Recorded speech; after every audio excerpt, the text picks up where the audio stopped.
नमस्कार बच्चों। पिछली कक्षा में हमने जो है झूठ बराबर तप नहीं वाला चैप्टर आधा पढ़ लिया है। यह जो है व्यंग्यात्मक शैली में लिखा हुआ पाठ है। गोपाल प्रसाद व्यास ने इस पाठ को लिखा है और इस पाठ में वे जो है झूठ बराबर तप नहीं जो उक्ति है सांच बराबर तप नहीं, इसको उल्टा करके दिखाया है और कटाक्ष किया है, व्यंग्य किया है। झूठ बोलकर जो सच बोलकर जो लोग दुखी रहते हैं और झूठ बोलकर जो लोग सुख प्राप्त करते हैं, उन्नति करते हैं। उन्होंने एक उदाहरण के द्वारा भी कि सच बोलने वाला, ईमानदार से काम करने वाला अगर सच बोलकर कोई छुट्टी लेने जाता है तो मजाल है उसको छुट्टी मिल जाए सच बोलने पर। तो जो लेखक जो है वो यहाँ पर झूठ बोलने की कला जो है उसके बारे में बता रहे हैं कि किस प्रकार मैं झूठ बोलता हूँ, कैसे कैसे मैं उन्नति करता हूँ और वे व्यंग्य कर रहे हैं समाज के लोगों को। आइए आगे हम पढ़ते हैं। पेज नंबर 101, ये बुक खोल ली होगी आपने, जिसका लास्ट पैराग्राफ है। ऐसी जगह आपको फन खोलना ही पड़े। फन अर्थात कला। एक फन होता है सांप का फन और इस फन का मतलब है कला, अर्थात कला को खोलना ही पड़ेगा। अपना जो आर्ट है उसे खोलना ही पड़ेगा, झूठ बोलने की कला। जैसा कि मैं और मेरे साथी बाबू का, जैसा कि मैं और मेरे साथी बाबू जो है झूठ बोलने की कला जो उसका इस्तेमाल करते हैं और कैसे उस कला को प्रयोग करते हैं वो सबको खोल रहे हैं। पड़ोसी डॉक्टर की जेब में 50-50 के 2 नोट डालते हुए कहा जाए। अगर पड़ोसी डॉक्टर की जेब में 2 नोट 50-50 के डालते हुए कहा जाए, डियर डॉक्टर एक सर्टिफिकेट तो बना। डॉक्टर भी इस फन में कम होशियार ना निकलेगा। अगर हम किसी पड़ोसी डॉक्टर की जेब में पैसे डालें और उसको कह दें कि सर्टिफिकेट तो बना दो, तो वह भी इस फन में, इस कला में, सर्टिफिकेट बनाने की कला में होशियार कम नहीं है, अर्थात बहुत होशियार निकलेगा। वह लिखेगा, ऐसा मालूम होता है कि बाबू को जोड़ का सर्दी का अटैक हुआ है, दोनों फेफड़े भरे हैं, इन्हें 1 सप्ताह तक आराम और इलाज की सख्त जरूरत। तो कैसा सर्टिफिकेट बना देगा मेडिकल का कि उन्हें आगे दफ्तर से उन लोगों को उन्हें छुट्टी देनी ही पड़ेगी। समझ में आया झूठ बोलने की कला कैसे होनी चाहिए। तो वो कह रहे हैं कि डॉक्टर को जो है पैसे दो और सर्टिफिकेट बनाओ, और वह ऐसा होशियार होता है, डॉक्टर पैसे लेकर ऐसे काम करता है कि सच में ही सामने वाले को लगे वो बीमार है और उन्हें उसकी छुट्टी जो है मंजूर हो जाएगी। लीजिए आपने मैदान मार लिया, अर्थात आपने जीत हासिल कर ली। बस के लिए 10 रुपये का नोट किसी लड़के को देकर अर्जी दफ्तर रवाना कीजिए और फिर अपनी एप्लीकेशन जो वो सर्टिफिकेट जो है अपने एप्लीकेशन के साथ लगाओ और किसी बच्चे को बस का 10 का नोट किराए का देकर उसे अपने दफ्तर भेज दो और आप ससुराल का टिकट और खुद जो है ससुराल का टिकट कटवा लीजिए। अगर ससुराल का पानी लग जाए और श्वशुर गृह निवासम स्वर्ग तुल्यम निर्णाना, अगर आपको ससुराल का पानी लग जाए अर्थात आपकी सेहत सही रहे और श्वशुर गृह निवासम स्वर्ग तुल्यम और ससुर का घर स्वर्ग के समान नरों के लिए यह उक्ति सही साबित हो तो 50-50 के 2 नोट डॉक्टर को और थमाइए। अगर यह बात सही निकल जाए कि ससुर का घर जो है स्वर्ग के समान है तो यह इस काम के लिए भी जो है इस डॉक्टर को धन्यवाद देते हुए 50-50 के 2 नोट और डॉक्टर को दे दीजिए। फिर लगाइए 1 सप्ताह और फिर 1 सप्ताह का जो है और जो है अर्थात अपनी मेडिकल लीव जो है अपनी जो छुट्टियां हैं जो और आगे बढ़ा देती। कोई पनडुब्बी आपको नहीं खोल सकती। पनडुब्बी क्या होती है? पानी के अंदर चलने वाली जो नावें होती हैं जो कि जीव जंतुओं को या कोई ऐसी चीज़ें होती हैं जिनको ढूंढ के लाती हैं, तो कोई पनडुब्बी आपको ढूंढ कर नहीं ला सकती। और अक्ल का कच्चा यानी सच्चा इस महान सच को झूठ साबित नहीं कर सकता। कोई अक्ल का कच्चा होगा यानी जो सच्चा व्यक्ति होगा, समझ में आया, जो सच्चा व्यक्ति होगा वो इस महान सच को जो है अर्थात इस झूठ बोलने वाले सच को जो हमने सच बोलकर सच में इसको प्रदर्शित किया है वो इसे झूठ साबित नहीं कर सकता। मेरे अपने साथ घटी घटना लीजिए। लेखक अब अपने खुद के साथ एक घटी घटना को बता रहे हैं। एक बार जब मैं बच्चों के साथ घर को लौट रहा था लेखक कहते हैं कि एक बार जब मैं अपने बच्चों के साथ अपने घर आ रहा था, लौट रहा था, वापस आ रहा था, तो मुझसे भी ज़्यादा किसी होशियार ने मेरी जेब से मनी बैग साफ कर लिया। कि मुझसे भी ज़्यादा होशियार कोई ऐसा व्यक्ति था जिसने मेरी जेब काट ली, जेब से मनी बैग अर्थात पर्स जो है चुरा लिया। टिकट, रुपया आदि सब कुछ उसी में था, और उसी पर्स में टिकट भी था, पैसे भी थे, सब कुछ उसमें थे। नई दिल्ली स्टेशन पर उतरा तो होश फाँकता। होश फाँकता अर्थात होश गुम, कि जब मैं नई दिल्ली स्टेशन पर उतरा तो होश फाँकता, होश गुम। कुली सामान लेकर गेट की ओर चल रहा था। बीवी बच्चे दिल्ली लौट आने से खुश थे। कुली जो है सामान लेकर आगे चल रहा था और बीवी बच्चे जो है दिल्ली आ जाने से खुश थे। पर मेरी उंगलियां जेबों को उड़द रही थी, लेकिन मेरी जो उंगलियां हैं जो वो अपने जेबों को उड़द रही थी, अर्थात उन्हें खरोंच रही थी। कि हाय राम, अब क्या होगा, कि अब पर्स चोरी हो गया तो अब क्या होगा। 2-3 मिनट इस गम में डूबा रहा कि टिकट का चार्ज तो दूर, इस कुली को क्या दे रहा है, कि टिकट का किराया तो जो चार्ज है वो पैसे तो दूर, इस कुली को मैं क्या दूंगा। लेकिन जिंदगी भर झूठ को गले लगा था, लेकिन हमेशा झूठ को गले लगा था, झूठ बोला था, आखिर उसने ही उबार लिया। मैं आगे आगे बोलिए, वो आगे आगे चला गया। गेट पर आकर टिकट कलेक्टर को सुनाते हुए बादब कहा, आइए इधर से आइए। क्यों भाई साहब साथ नहीं आए, मुझे तार तो तुम्हारा मिल गया था, रास्ते में कोई तकलीफ तो नहीं हुई। श्रीमती जी पहले तो ये रंग-ढंग देखकर चौंकी, लेकिन वे भी तो आखिर मुझ प्रमाणित असत्य भाषी की अधर्म पत्नी थी। जो टिकट का कलेक्टर था उसको सुनाते हुए उन्होंने अदब से कहा, आइए इधर से आइए। तो वे कहते हैं कि क्यों भाई साहब, क्या भाई साहब साथ नहीं आए, मुझे तार तो तुम्हारा मिल गया था, रास्ते में कोई तकलीफ तो नहीं हुई। वो झूठ का यहाँ सहारा ले रहे हैं। तो पहले तो उनकी पत्नी जो उनकी हाव भाव या रंग जो देखकर चौंक गई, लेकिन फिर वो उनकी असत्य भाषा से, असत्य बातों से परिचित थी और उन्हीं की तरह वो भी थी। फौरन संभलकर मुझसे ही सवाई होकर, तुरंत ही वे संभल गई और मुझसे सवाई होकर अर्थात सवासेर होकर बोली। उनके कोर्ट में कोई जरूरी मुकदमा था। कहने लगे, तार तो दे दिया है, स्टेशन पर जीजा जी आ ही जाएंगे, चले जाओ। पर गाड़ी में आजकल बड़ी भीड़ रहती है, फर्स्ट क्लास में भी आदमी का भुत्ता बन जाता है। टिकट कलेक्टर बेचारा रोड में आ गया, जो टिकट लेने वाला था वो बेचारा रोड में आ गया। उसने समझा किसी जज की बहन है और मुझ कांग्रेसी एमपी को ब्याही है। टिकट मांगना तो दूर, वह अदब से एक तरफ खड़ा हो गया। समझ में आया, जान बची और लाखों पाए। इस तरह उन्होंने जो है वहाँ एक झूठ का नाटक खेला और जो है टिकट का किराया देने से वे बच गए। अभी क्या कहते हैं, मेरा ख्याल है अगर मैं सच्चाई से काम लेता तो कहीं का नहीं होता। वो कहते हैं कि मेरा सोचना है, मेरा मानना है, मेरा ख्याल है, मेरा ये विचार है कि अगर मैं वहाँ पर सच्चाई से काम लेता तो मैं कहीं का नहीं रहता, अर्थात मेरी बेइज्जती होती। यह झूठ बोलने का ही प्रताप है। प्रताप अर्थात महिमा है, प्रभाव है कि जान बच गई, कि मैं वहाँ से बेइज्जत होने से बच गई। इसलिए तो कहता हूँ झूठ बराबर, और मैं इसीलिए कहता हूँ कि झूठ के बराबर तपस्या नहीं। और दावा ठोकता हूँ उस गीत बनाने वाले पर, दावा ठोकता हूँ उस गीत बनाने वाले, उस केस ठोकता हूँ जिसने ये झूठ लिख मारा कि झूठ बोले कौवा काटे, काले कौवे से डरे। इस गाना बनाने वाले पर मैं केस करता हूँ जिसने ये गाना बनाने कि झूठ बोले कौवा काटे, काले कौवे से डरे। गाना है जिसके बोल हैं झूठ बोले कौवा काटे, काले कौवे, अर्थात उसमें झूठ बोलने का को नकारा गया है।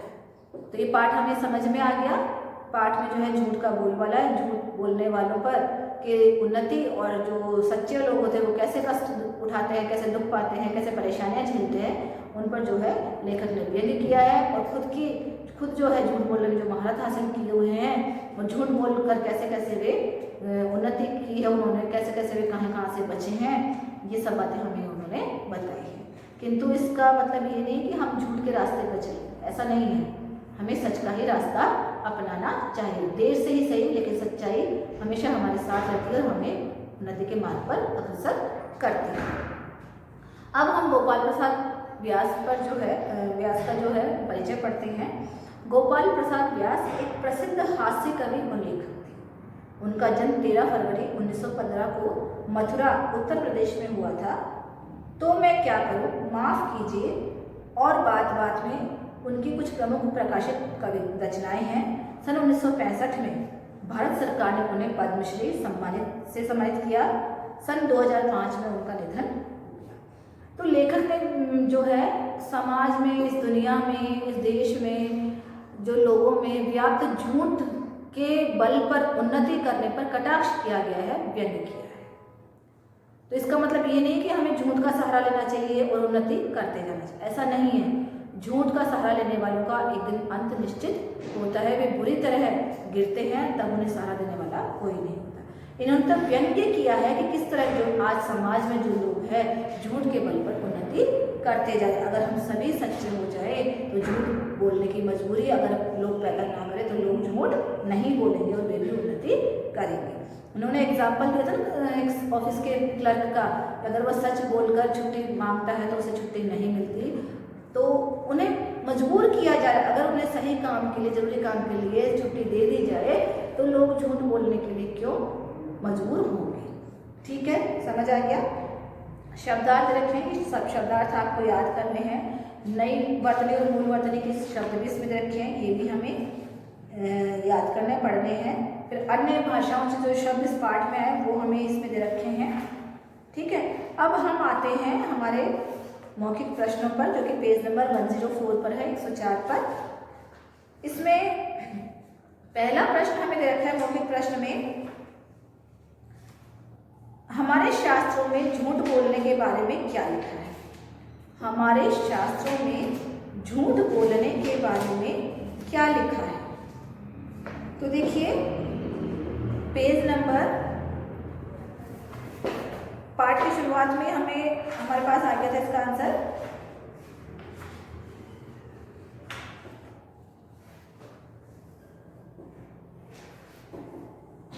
शास्त्रों में लिखा है, पहली लाइन पेज नंबर 100 पर, जब तक जान जाने का खतरा ना हो तब तक झूठ नहीं बोलना चाहिए। समझ में आया?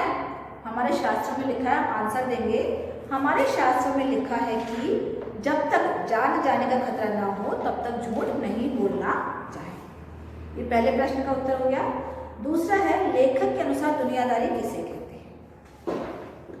ये पाठ हमने पढ़ा और इस पाठ से हमें क्या समझ में आया कि लेखक किसको दुनियादारी कहते हैं। तो लेखक के अनुसार झूठ बोलने को, सफाई के साथ झूठ बोलने को दुनियादारी कहते हैं। लेखक के अनुसार सफाई के साथ झूठ बोलने को दुनियादारी कहते हैं। फिर है तीसरा प्रश्न, झूठ बोलने की कला के आगे लेखक ने किन कलाओं को बेकार बताया है। क्या कौन कौन सी कलाओं को बेकार बताया लेखक ने झूठ बोलने की कला के आगे। तीन चार कलाएं हमें दी थी लेखक ने। इसमें देखिए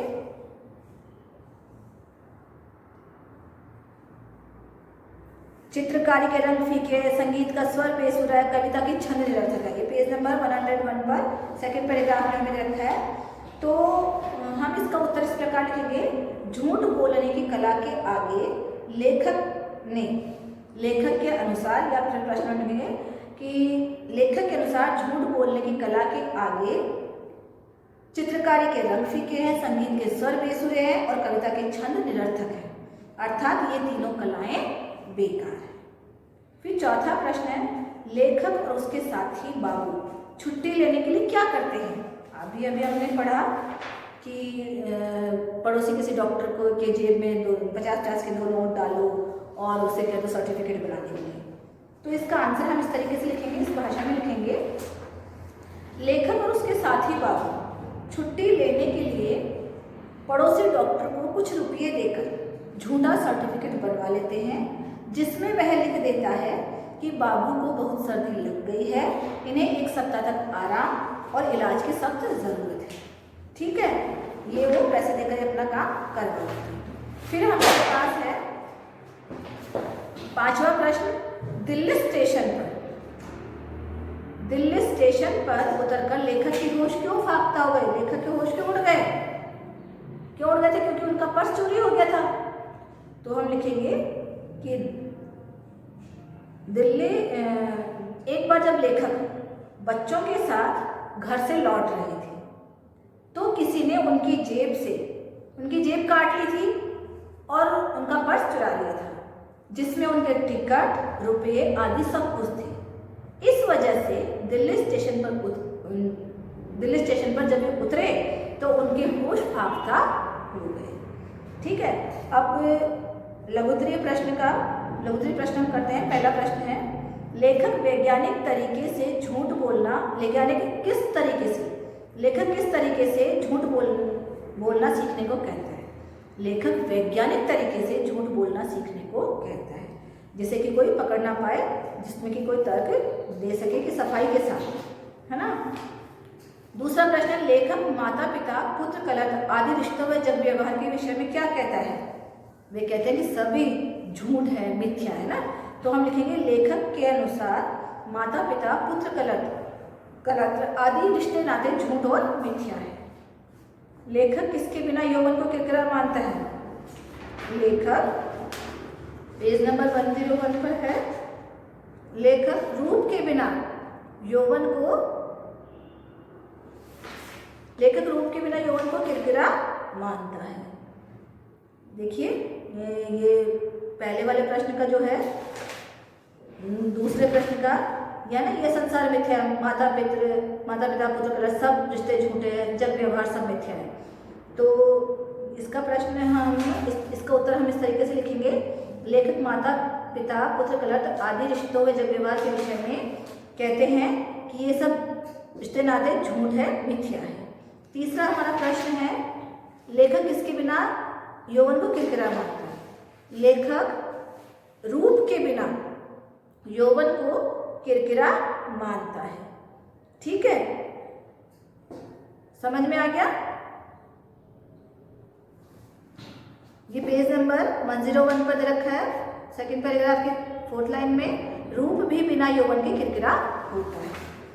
चौथा प्रश्न, जिस व्यक्ति को अपनी नाक का ख्याल नहीं उसके बारे में लेखक का क्या कहना है? जिस व्यक्ति को अपनी नाक का ख्याल नहीं उस व्यक्ति के बारे में लेखक का क्या कहना है? तो लेखक कहते हैं कि वह आदमी नहीं जिसको अपनी नाक का ख्याल नहीं। तो हम कहते हैं, इसमें हम आंसर इस तरीके से लिखेंगे, लेखक जिस व्यक्ति को अपनी नाक का ख्याल नहीं उसके बारे में लेखक कहते हैं कि वह आदमी नहीं है। ठीक है, समझ आ गया? अब देखिए आगे हमारा प्रश्न है, टिकट कलेक्टर ने लेखक और उसकी पत्नी को क्या समझा? किसी जज की बहन समझा, और मानो उसकी पत्नी किसी जज की बहन हो और वह स्वयं जो है कोई MP हो, जो लेखक था वो कोई MP हो। तो हमने अभी पढ़ा था लास्ट में ही कि किस तरीके से उन्होंने अभिनय किया था। तो इसका आंसर इस प्रकार लिखेंगे, टिकट कलेक्टर ने लेखक को कांग्रेसी MP समझा और उनकी पत्नी को किसी जज की बहन समझा। तो ये मौखिक प्रश्न और लघुत्तरीय प्रश्न मैंने आपको करवा दिए हैं। आप जो है ये दीर्घोत्तरीय प्रश्न और ये जो अभ्यास कार्य है व्याकरण वाला, ये आप खुद कीजिएगा, फिर हम अगली कक्षा में टेली करेंगे। तो आपको कॉपी में लघुत्तरीय और मौखिक प्रश्न जो है वो कर लेने हैं। ये चैप्टर आपको दोबारा रीड करके अच्छे से पढ़ना है।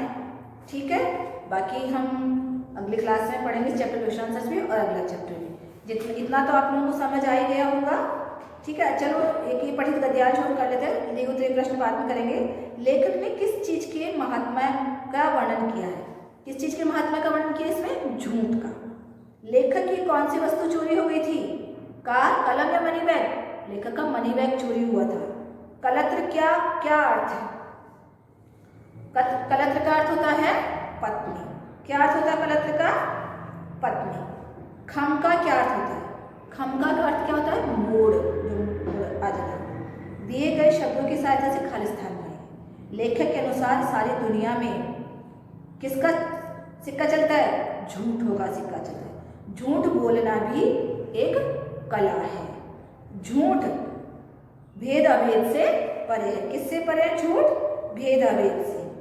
वर्तमान समय में झूठ बिना शरीर रूपी गाड़ी जीवन दलदल को पार नहीं कर सकती। तो जितना मैंने करवा दिया उतना आप लोगों को कर लेना है। चैप्टर दोबारा रीड करना और अच्छे से इसको समझना। चैप्टर बहुत ही अच्छा है, व्यंग्यात्मक शैली में लिखा हुआ है और चैप्टर के मर्म को समझने की कोशिश करना। ठीक है, आगे हम अगली कक्षा में मिलते हैं और इससे क्वेश्चन आंसर दे उत्तरीय प्रश्न करते हैं और अभ्यास कार्य करते हैं। Thank you and happy Diwali.